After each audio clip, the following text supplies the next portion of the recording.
হয়েছিল যখন আমাদের মানে প্রেমের বিয়ে, কিন্তু ও প্রথম পরিচয় দিয়েছিল ও হিন্দু, নাম বলেছিল বাপ্পা ব্যানার্জি। রেজিস্ট্রি করার পর যখন আমি পেপার হাতে পাই তখন দেখলাম ওর নাম মোস্তাফিজুর রহমান গাজী, একজন মুসলিম। সে যে ধর্মেরই হোক না কেন, ধর্মকে ব্যবহার করে একটা একটা একটা মিসকন্ডাক্ট বা যাই বলুন না কেন, তাকে যে প্রতারণামূলক অভিসন্ধি, এইটা কিন্তু সমাজে একটা ভীষণভাবে ছড়িয়ে যাচ্ছে। 2013 সালে ওর বাবা আমাকে শ্লীলতাহানি করতে শুরু করে, একাধিকবার আমাকে ধর্ষণের চেষ্টা করে।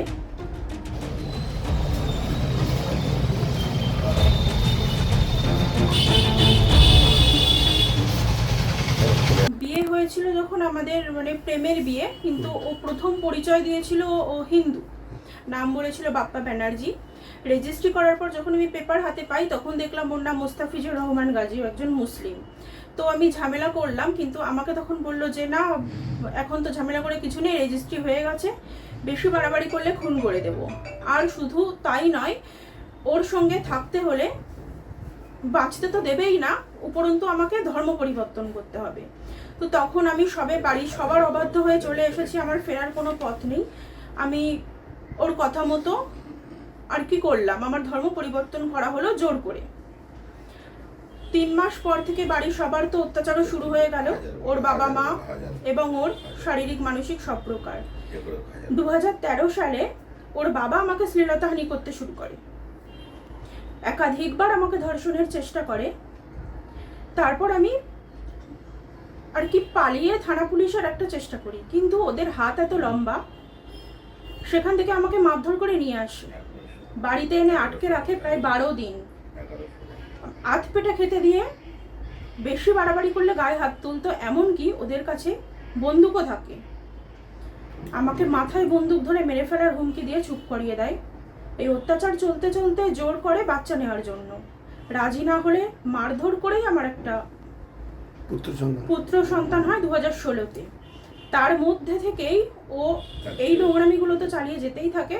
সাথে ওর কাজ হলো বেআইনি অস্ত্র পাচার করা, নেশার জিনিস মানে ইয়াবা ট্যাবলেট পাচার করা, বিভিন্ন ছোট ছোট পাউডারের প্যাকেট থাকতো, ওগুলোকে কি বলে আমি জানি না, ওগুলো দিয়ে নেশা করে। আর বাড়িতে বিভিন্ন লোক আসতো ব্যবসার জন্য, যখন লোক আসতো আমাকে ঘরে দরজা বন্ধ করে রাখা হতো, আর ও বিভিন্ন মেয়েদেরকে ফুসলিয়ে নিয়ে আসতো, তখন আমাকে দরজা বন্ধ করে রাখা হতো। এটা কত বছর ধরে চলছে? এটা চলছে 2013 থেকে 20 পর্যন্ত। 21 থেকে ও মানে আরো মারাত্মক হয়ে গেল, বাড়িতেই ঢুকতো না, প্রায় দিন ভোর রাতে বাড়ি আসতো, প্রচন্ড নেশা করে, কিছু বললে আমাকে চরম মারধর করতো। 2015-তে একবার আমাকে তো মানে মেরে নাক মুখ ফাটিয়ে দিয়েছে, আমার রীতিমতো এক নার্সিংহোমের ট্রিটমেন্টও হয়েছে, কিন্তু সেই সমস্ত কোনো প্রমাণপত্র আমার কাছে নেই, কারণ কাগজগুলো ওদের বাড়িতে। আর তারপর 2021-এ NDPS অ্যাটেম্পট টু মার্ডার, ডাকাতি, বাইক ছিনতাই, এই কেসে ওর 2 বছরের জেল হয়। এই কাজগুলো কন্টিনিউ করে যাচ্ছে। ওর বাড়িতে বিভিন্ন প্রকারের বাইক আছে যেগুলোর কোনো কাগজপত্র নেই, চোরাই। তারপর ওর জেল হওয়ার পর জেলের ভেতর থেকে আমাকে হুমকি দিতে থাকে যে আমাকে খুন করে দেবে। ও জেল থেকে বেরোয় 2023-এ, তার 1 মাস আগে থেকে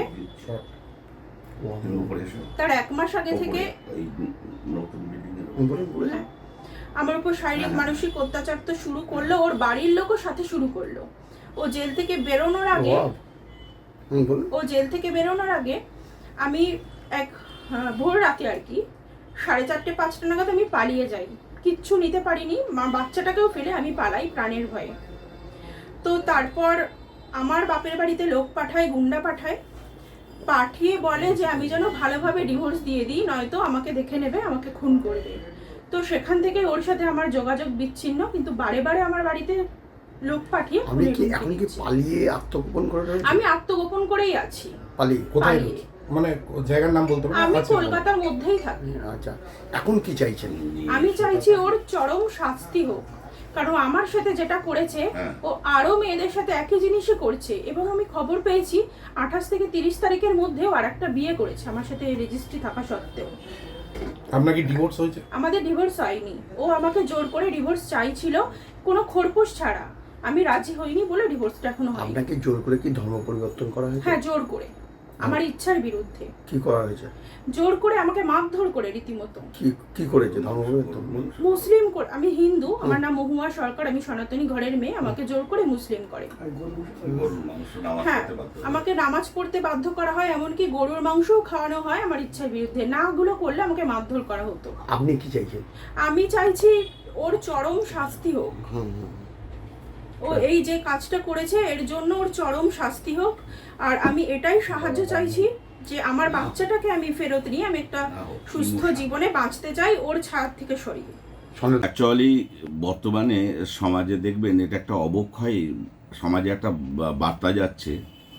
এক শ্রেণীর মানুষ, সে যে ধর্মেরই হোক না কেন, ধর্মকে ব্যবহার করে একটা একটা একটা মিসকন্ডাক্ট বা যাই বলুন না কেন, তাকে যে প্রতারণামূলক অভিসন্ধি, এইটা কিন্তু সমাজে একটা ভীষণভাবে ছড়িয়ে যাচ্ছে।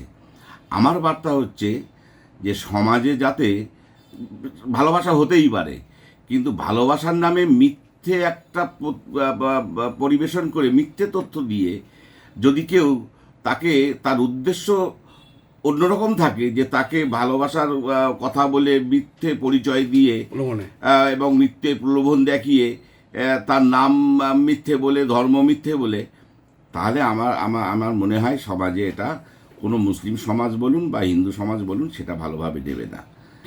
কারণ ধর্ম একটা এমন জিনিস বর্তমানে দেখছেন সব জায়গায়, প্রত্যেকটাকে কলঙ্কিত করছে, প্রত্যেক ধর্মকেই কলঙ্কিত করছে।